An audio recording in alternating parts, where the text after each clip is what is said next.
नमस्कार, मैं हूं संजय शर्मा। आप देख रहे हैं 4 PM न्यूज़ नेटवर्क। मैं आपको थोड़ी सी कुछ यादें पुरानी दिलाना चाहता हूं, कोरोना के टाइम की याद दिलाना चाहता हूं। जो पहला दिन था, कोरोना का पहला दौर था, फर्स्ट स्टेज जो थी, जिस दिन मजदूर अचानक कह दिया गया था आप अपने अपने घर जाइए। मैं अपनी ज़िंदगी के सबसे दर्दनाक अगर हादसों का इंतज़ार करूं, सोचूं, तो शायद वो उसमें एक शामिल था। छोटे छोटे बच्चों को सिर पे बिठाए, कंधे पे रखे, हाथों में अटैचियाँ, और मैंने पैरों से खून निकलते हुए देखा है।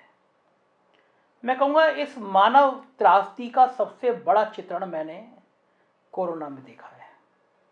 और मैं ये भी ईमानदारी से कहूँगा कि इस सरकार से ज़्यादा नाकारा सरकार मैंने देखी नहीं, जिसने कोरोना के टाइम में अपनी आंखें मूंद ली थी।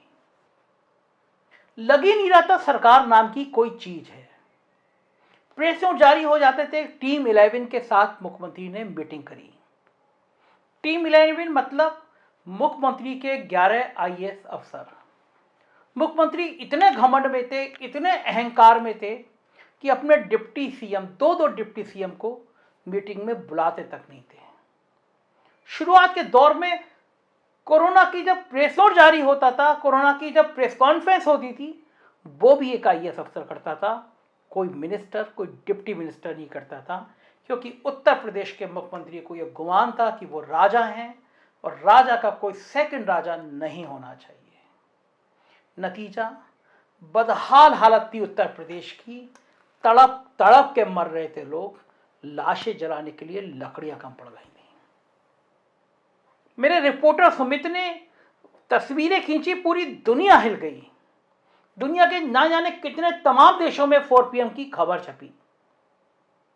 मेरे मित्र हैं, यूट्यूब देख देख के मेरे दोस्त बने। उन्होंने मुझे एक दिन फोन किया जापान से। जापान के नेशनल टीवी पे 4 PM का जिक्र चल रहा था, क्योंकि गोदी मीडिया कुछ दिखाने को तैयार नहीं था। और मैं परेशान था, मैं हैरान था कि कोई मुख्यमंत्री इतना संवेदनहीन कैसे हो सकता है कि लाशों के ढेर पर उसको असर ना पड़ रहा हो। मैं सोचता था ऐसे मुख्यमंत्री को नींद कैसे आती होगी जिसके राज में लोग तड़प तड़प के मर रहे हैं।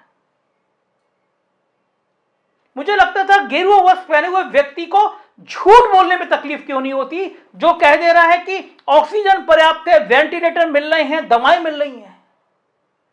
एक ऑक्सीजन नहीं था। मैं जिस सोसाइटी में रहता हूं, 32 साल का नौजवान, छोटे छोटे बच्चे, बीवी का मैंने रोते हुए देखा है, सांसें उखड़ने की स्थिति थी। अस्पताल में बेड मिल जाना मतलब बहुत बड़ा पुण्य का काम हो जाना, जाने कितना बड़ा अवार्ड मिल जाना। कारण, सरकार, आपकी सरकार व्यस्त थी अयोध्या में दीपोत्सव मनाने में, दिए जलाने में। सरकार व्यस्त थी, उसे वोट लेना है तो वो घाटों की सफाई करे, पीपल का पेड़ लगाए, गायों की बात करे। उसे मतलब नहीं था कि आपका बच्चा, आपकी मां, आपकी बहन, आपकी बेटी तड़प तड़प के मर रही है कोरोना में। इतना संवेदनहीन मुख्यमंत्री मैंने नहीं देखा, इतनी संवेदनहीन सरकार मैंने नहीं देखी, इतना संवेदनहीन तंत्र मैंने नहीं देखा। किसी की मौत पर किसी को फर्क नहीं पड़ रहा था। IAS एसोसिएशन का अध्यक्ष, सबसे ताकतवर आदमी, 104 बुखार, पत्नी रो रही है, गुहार कर रही है, एम्बुलेंस नहीं आ रही है। घंटों बाद एम्बुलेंस आई, PGI तक पहुंचा, 3 घंटे PGI के बाहर एम्बुलेंस में रहा। कुछ समय बाद, कुछ महीनों बाद उनकी मौत हो गई। जानवरों की तरह मजदूर रोके जा रहे थे, रात में कहते थे जाओ दूसरे जिले में निकल जाओ, इंसान ही ना हो। लाशें गंगा में फेंक दी जा रही थी, बोरी में भरी हो लाश, आपको पता ही नहीं है आपके पिता की, आपके भाई की, आपकी बहन की लाशें कहां फेंक दी गई। इसलिए फेंक दी गई कि संख्या में कहीं ना आ जाए कि उत्तर प्रदेश में कोरोना से ज्यादा लोग मर गए। पूरी दुनिया में अगर कहीं बदनामी हुई कोरोना में, तो वो उत्तर प्रदेश में हुई। तब लोगों के दिलों से आह निकली थी। मैं जहां रहता हूं, मेरे आसपास जो बीजेपी के अंधभक्त थे, अंधभक्त कहूंगा मैं, उन्होंने कहा था राजा वही होना चाहिए जिसका अपना परिवार होता है। तब पहली बार लोगों ने कहना शुरू किया था जिनकी पत्नी नहीं होती, जिनके बच्चे नहीं होते, वो परिवार का दर्द महसूस कर नहीं सकते, वो संवेदनाएं जान नहीं सकते। पहली बार लोगों ने कहा था कि अगर इनका परिवार होता, अगर मुख्यमंत्री का परिवार होता, अगर मुख्यमंत्री के बीवी बच्चे होते तो गंगा में लाशें फेंकी नहीं जाती। तब उनको लगता है ये मेरा बच्चा हो सकता है, मेरी पत्नी हो सकती है, मेरी बेटी हो सकती है, मगर तब परिवार नहीं था।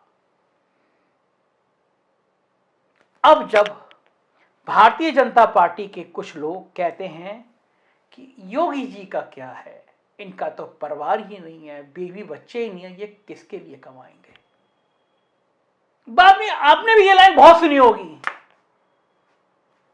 यादव परिवार पे परिवारवाद का आरोप लगाते हैं, इनका देखो अपने परिवारवाद का आरोप लगाते हैं। अखिलेश जी छुट्टी बनाने चले जाते हैं, किसके साथ चले जाते हैं? अपने बेटे के साथ फुटबॉल खेलने चले जाते हैं, पाप करते हैं। पत्नी के संग कॉफी पीते हैं, पाप करते हैं। तमाम मठे हमने देखे हैं, तमाम हमने मंदिर देखे हैं, हमने तमाम साधुओं को गांजे की चिलम पीते हुए देखा है। उससे कहीं अच्छा है कि एक मुख्यमंत्री अपने बच्चे के साथ फुटबॉल खेले, 1000 गुना अच्छा है। अपने परिवार के साथ समय बिताए, क्योंकि तब संवेदनाएं पैदा होंगी, तब परिवार का दर्द पैदा होगा। किसी को भी अपमानित कर देना, किसी आईएएस अफसर को गाली दे देना, किसी पत्रकार को गाली दे देना, परिवार वाले व्यक्ति ऐसा नहीं करते। परिवार वाले लोग ये बिल्कुल नहीं करते। मैं ये सारी बातें इसलिए कर रहा हूं कि समाज में बहुत चर्चा है ये बात के लिए, कॉमन बात है। अरे यार ये क्या करेंगे, इनका तो परिवार नहीं है, ये बेईमानी कैसे करेंगे, इनका परिवार नहीं है। दुनिया में हिटलर का परिवार नहीं था,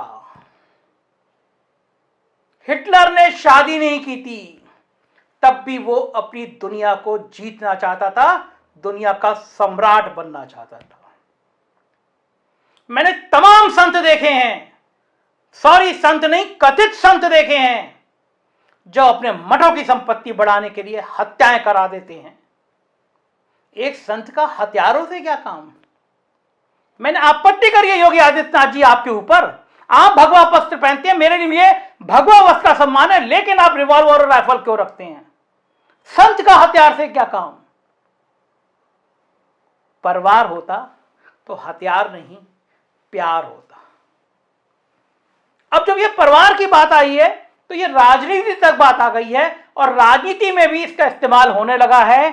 अखिलेश यादव ने भी इस बात को उठाया और कहा जिनका परिवार नहीं होता वो परिवार का दर्द नहीं जानते। सुनिए, ये जो आ रहे हैं परिवारवादी कहने वाले लोग, ये जो परिवारवादी कह रहे हैं कि घोर परिवारवादी हैं, याद रखना आप लोग, जिसका परिवार होता है वो ही परिवार वालों का दुख दर्द समझ सकता है। ये भारतीय जनता पार्टी के नेता जो राज कर रहे हैं, इनके कोई परिवार नहीं है। अब नारा लगाओ जो नारा लगा रहे थे तुम, ये नारा समय से पहले लगा दिया तुमने। बताओ, एक परिवार वाला ही महसूस कर सकता है अपना दायित्व, अपनी जिम्मेदारी, और एक परिवार वाला ही समझता है कि महंगाई क्या है। बताओ, यहां परिवार वाले लोग बैठे हैं, महंगाई को महसूस कर रहे हो कि नहीं महसूस करते हो? ये परिवार वाले नौजवान हैं यहां, बताओ नौजवानों, बेरोजगारी की मार को महसूस कर रहे हो कि नहीं कर रहे हो? बाबा जी कह रहे हैं, बाबा जी कह रहे हैं हमने तो 70 लाख से ज्यादा नौकरी दे दी है और 2 करोड़ लोगों को रोजगार दे दिया। बताओ माधवगढ़ के लोगों, किस नौजवान को नौकरी और रोजगार मिल गया आप में से? योगी जी को अंदाजा नहीं है, ये परिवारवाद वाली शब्द कर एक बहुत बड़े महिला तबके को नाराज कर रहे हैं। वो महिलाएं कह रही हैं कि ये क्या बात होती है कि जिनके परिवार न होते क्या वो बेईमान हो जाते हैं। एक बहुत योग्य गृहिणी है प्रियंका तिवारी जी, मैंने उसे पूछा, मैं जानना चाहता था कि सामान्य महिलाएं क्या सोचती हैं। मैंने 2-3 सवाल किए, सुनिए आप वो क्या कह रही हैं। परिवार ही नहीं है, इनके बीवी बच्चे नहीं है, ये किसके लिए पैसा कमाएंगे, ईमानदारी की बात करते हैं। तो क्या माना जाए कि जो इसकी शादी नहीं होती, जिसका परिवार नहीं होता, वही ईमानदार होता है? जिसका अपना परिवार होता है, जो शादीशुदा होता है, वो ईमानदार नहीं होता? नहीं, ईमानदार तो सभी होते हैं, जिसकी शादी हो या ना हो।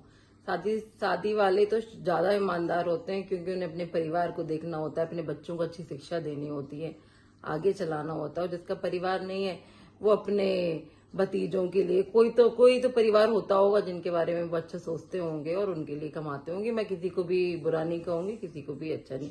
सब ईमानदार होते हो, ईमानदारी से ही अपना काम करना चाहते हैं। सरकार चलाने के लिए खासतौर से मुख्यमंत्री जी के लिए लोग कहते हैं कि वो सन्यासी हैं, उनका अपना परिवार नहीं है। लेकिन कोरोना काल में बहुत लोगों ने ये कहा कि जब लोग मर रहे थे लगातार, चूंकि उनका अपना परिवार नहीं है, इसलिए लोगों की संवेदनाएं वो जान नहीं सकते। तो आपको क्या मानना है, जो राजा होता है वो शादीशुदा होना चाहिए या जिसने शादी नहीं की है वो होना चाहिए? राजा को वैसे शादीशुदा होना चाहिए, क्योंकि वही आगे के लोगों की तकलीफ समझ सकता है कि उसके परिवार में क्या क्या तकलीफें होती है और क्या क्या नहीं होती,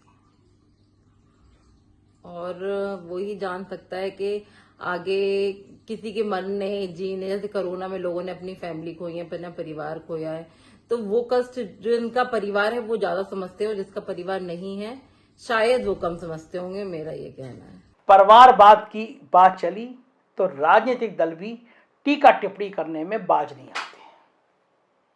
तमाम टिप्पणी आजकल हो रही हैं, कुछ विदेश यात्राओं को लेकर हो रही हैं, तरह तरह की बातें हो रही हैं, लोग मजे ले रहे हैं कि ये कैसा परिवार।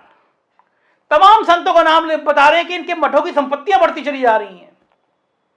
मुझे नहीं पता योगी आदित्यनाथ जी के मठ की संपत्ति 5 साल में बढ़ी या नहीं बढ़ी, क्योंकि वो ऑडिट रिपोर्ट देखी नहीं, वो बैलेंस शीट कभी सामने आई नहीं। आएगी, हो सकता है कभी आए, पता चले कि क्या वास्तव में संपत्ति बढ़ी जैसे लोग आरोप लगाते हैं, नहीं बढ़ी।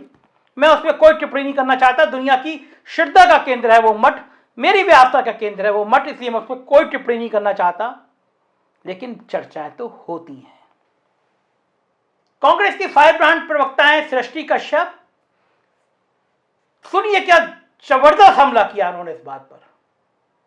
2014 के बाद भारत में एक नई बीमारी आई जिसका नाम है अंधभक्ति। आज हमारे समाज में कुछ लोग इस बीमारी से ग्रसित हैं। इनसे हमारा और आपका सामना तब होता है जब इनके मालिकों पर सवाल किया जाता है, उनकी गलत नीतियों पर सवाल किया जाता है, उसका विरोध किया जाता है। डेटा और फैक्ट पे जब आप सवाल पूछेंगे तो ये अंधभक्त इन रिप्लाई आपको कैप्स लॉक में आक्रोशित होकर गालियां देंगे। ये तो एक माइल्ड वेरिएंट था। इसका दूसरा और सबसे खतरनाक वेरिएंट ये होता है कि एक ब्रेन वॉश्ड अनभक्त को यह भरोसा दिलाया जाता है कि इनके आका तो कभी गलत कर ही नहीं सकते, क्यों करेंगे, किसके लिए करेंगे, उनका तो परिवार ही नहीं है। लेकिन इस बीमारी से वो इतने ग्रसित हो चुके होते हैं कि उनके सोचने समझने की क्षमता खत्म हो चुकी होती है। वरना वो पलट के ये सवाल जरूर करते, क्या परिवार ना होना ही ईमानदारी का एकमात्र पैमाना है? तुम पीएम केयर फंड पे सवाल ना करना, राफेल घोटाले की तरफ ध्यान मत देना, 45 इयर्स हाई अनएम्प्लॉयमेंट रेट को भी दरकिनार कर देना, माता बहनों पे हुए अत्याचार पे आंखें मूंद लेना, देश में बढ़ती हुई महंगाई दर पे चुप्पी साध लेना, गुजरात में हुए सबसे बड़े बैंकिंग घोटाले को नजरअंदाज कर देना, नेशनल स्टॉक एक्सचेंज में जो हुआ उसको दरकिनार कर देना। सिर्फ एक सवाल पूछना अपने परिवार से, क्या वो बेईमान है जिन्होंने ईमानदारी से जिंदगी गुजार दी, नौकरी करते हुए, बिजनेस करते हुए, तुम्हें पढ़ा लिखा के बड़ा किया? क्या वो चोर है क्योंकि उनका परिवार है? क्या तुम चोर हो क्योंकि तुम्हारा परिवार है? क्योंकि तुम्हारे आकाओं ने तो तुम्हें ये बोल के रखा है कि ईमानदार तो सिर्फ वही जिसका परिवार नहीं। तो ये सवाल पूछना जरूर, जवाब मिले तो बताना जरूर। जाहिर है परिवारवाद एक बड़ा मुद्दा बन के उभर रहा है। राजा ऐसा होना चाहिए, राजा वैसा होना चाहिए, राजा का परिवार होना चाहिए, राजा का परिवार नहीं होना चाहिए, ये तमाम बातें हो रही हैं। लेकिन मैं आज आपसे दावा कर रहा हूं, उत्तर प्रदेश का अगला मुख्यमंत्री वही होगा जिसका परिवार होगा। यह 4 PM का आज एक्सक्लूसिव दावा है आपके पास। दिल्ली के बड़े टॉप ब्यूरोक्रेट जिनकी प्रधानमंत्री कार्यालय में दखल है, दिल्ली इंटेलिजेंस के तमाम वो लोग जिनकी गृह मंत्री के कार्यालय में गृह मंत्री तक दखल है, नागपुर के मेरे तमाम मित्र जिनकी संघ में कार्यालय में संघ के बड़े बड़े प्रचारकों में बहुत पकड़ है, और मेरे अपने सोर्स जो कभी गलत आज तक साबित नहीं हुए, वो बता रहे हैं कि मुख्यमंत्री वही बनेगा जिसका परिवार होगा। भारतीय जनता पार्टी की हालत पतली है। तमाम बीजेपी के नेताओं ने मुझसे कहा सरकार आएगी तो बाबा तो मुख्यमंत्री नहीं बनेंगे। नितिन गडकरी भी कह गए कि सरकार आएगी तो विधायक तय करेंगे, विधायक फैसला करेंगे कि मुख्यमंत्री कौन बनेगा। केशव मौर्य पहले कह चुके हैं विधायक दल के नेता तय करेंगे मुख्यमंत्री कौन बनेगा। और ये बात तय मानिए, अगर अब से 4 महीने भी पहले भारतीय जनता पार्टी के विधायकों के हाथ खड़े करा लिए होते तो उसी दिन मुख्यमंत्री जी को कुर्सी छोड़नी पड़ जाती, क्योंकि 90% विधायक बाबा के खिलाफ थे, उनके ठाकुरवाद के खिलाफ थे, उनके अहंकार के खिलाफ थे, उनकी बदजवानी की वजह से खिलाफ थे, उनकी कार्यशैली के खिलाफ थे। यह भारतीय जनता पार्टी की परंपरा नहीं है। ये मिस भी है भारतीय जनता पार्टी की परंपरा नहीं है, ये मिस भी है संघ की परंपरा नहीं है। ये जो नई परंपरा योगी आदित्यनाथ ने खड़ी करी है भारतीय जनता पार्टी को, उसने अमित शाह और मोदी के सपने को चूर चूर कर दिया है। तो मैं फिर कह रहा हूं 10 मार्च को जो नतीजे आएंगे और जो शपथ लेगा वो बाल बच्चेदार होगा, अपने बच्चों को प्यार करने वाला होगा और समाज के प्रति तभी उसकी संवेदनाएं पैदा होंगी। इंतजार करिए मेरे वादे का, मेरा वादा सही होता है या नहीं। और जब मुख्यमंत्री की शपथ हो तो मुझे एक मेल एक फोन जरूर करिएगा कि मैं पहला शख्स था देश का जो ये दावा कर रहा था कि उत्तर प्रदेश का अगला मुख्यमंत्री परिवार वाला होगा, कुंवारा नहीं होगा। थैंक यू 4 PM को देखने के लिए। इतनी बेबाक पत्रकारिता कोई कर सकता है तो वो 4 PM कर सकता है। सब्सक्राइब करिए, सहयोग करिए, ये चैनल आपका है, इसको आगे बढ़ाइए। शुक्रिया।